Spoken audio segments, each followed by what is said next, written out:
हरियाणा में गठबंधन टूटने के बाद भाजपा और जसपा की तकरार बढ़ने लगी है। नेताओं के जसपा छोड़ने के बाद भाजपा के राज्यसभा सांसद सुभाष बराला ने खुला ऑफर दे दिया है। उन्होंने कहा कि जसपा छोड़ने वाले नेता भाजपा में आ जाए। भाजपा राष्ट्रीय पार्टी है, यहाँ उनका फ्यूचर अच्छा रहेगा। सुभाष बराला ने कहा कि भाजपा में शामिल होकर वह अपने राष्ट्रवादी सोच को आगे बढ़ाने का काम कर सकते हैं। भाजपा सांसद का यह ऑफर तब आया जब जसपा के प्रदेश अध्यक्ष निशान सिंह के अलावा विधायक जोगीराम सिहाग समेत लगभग 1.5 दर्जन नेता पार्टी से इस्तीफा दे चुके हैं। पार्टी का ऑफर चला तो दुष्यंत चौटाला की बढ़ सकती है टेंशन। हम आपको बता दें कि किस तरह बढ़ेगी, क्या कारण है। पहला कारण, भाजपा की सोपर से जसपा का संगठनात्मक ढांचा कमजोर होगा।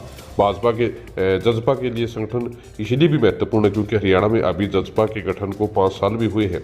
ऐसे में यदि संगठन का साथ पार्टी को नहीं मिलता तो ग्राउंड में जसपा कमजोर हो जाएगी। भाजपा से गठबंधन टूटने के बाद पार्टी के काफी बड़े चेहरे पार्टी को अलविदा कह चुके हैं, जिसका डेंट पार्टी के नेता अभी तक भर नहीं पाए हैं। नंबर 2, हरियाणा में भाजपा के ऑफर का दूसरा असर चुनाव पर पड़ेगा। क्योंकि हरियाणा में लोकसभा चुनाव के बाद तुरंत ही विधानसभा चुनाव है। जसपा के पास यदि बड़े चेहरे नहीं होंगे तो चुनाव में पार्टी प्रत्याशियों को लेकर बड़ी दिक्कत का सामना करना पड़ सकता है।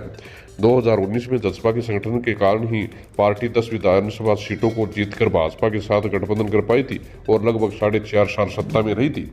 तीसरा कारण यह है कि जसपा इन दिनों विपक्ष के निशाने पर है। इसकी वजह यह है कि वह पिछले 4.5 साल हरियाणा की सत्ता में काबिज हो चुकी है। हालांकि भाजपा से गठबंधन टूटने के बाद जसपा मुश्किल दौर से गुजर रही है।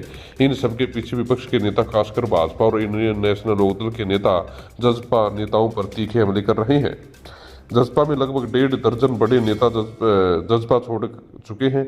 इन नेताओं पर भाजपा की सीधी नजर है। इनमें पार्टी के प्रदेश अध्यक्ष रह चुके निशान सिंह, बरवाड़ा से जसपा विधायक जोगीराम सिहाग, पार्टी के राष्ट्रीय महासचिव और नारनौल नगर परिषद के चेयरपर्सन कमलेश सैनी, प्रदेश महासचिव रेखा शाक्य, जेजेपी प्रदेश उपाध्यक्ष सुरेंद्र लेगा, प्रदेश महिला सचिव ममता कटारिया के नाम शामिल है। इसके अलावा भाजपा जसपा गठबंधन के संयोजक रहे कप्तान मीनू बेनीवाल, ओम सिंह खोखरी, प्रदेश सचिव राजपाल राठी भी जसपा छोड़ने का ऐलान कर चुके हैं। भाजपा से गठबंधन टूटने के साथ ही जसपा में मनमुटाव बढ़ा है। 10 में से 5 विधायक लगातार नाराज चल रहे हैं। इनमें से पूर्व मंत्री देवेंद्र बबली, ईश्वर सिंह, रामनिवास सुरजाखेड़ा और राम कुमार गौतम शामिल है। जोगीराम सिहाग इनमें इस्तीफा दे चुके हैं। भाजपा सरकार में बदलाव के बाद जब विधानसभा में बहुमत साबित करने का वक्त आया तो जसपा ने व्हिप जारी कर विधायकों से सदन में वोटिंग में शामिल न होने को कहा था। इसके बावजूद 500 विधायक सदन में पहुंचे थे। हालांकि कुछ देर सदन में रहने के बाद वापस चले गए थे। बने रहे चैनल के साथ, मिलते अगली वीडियो में। धन्यवाद।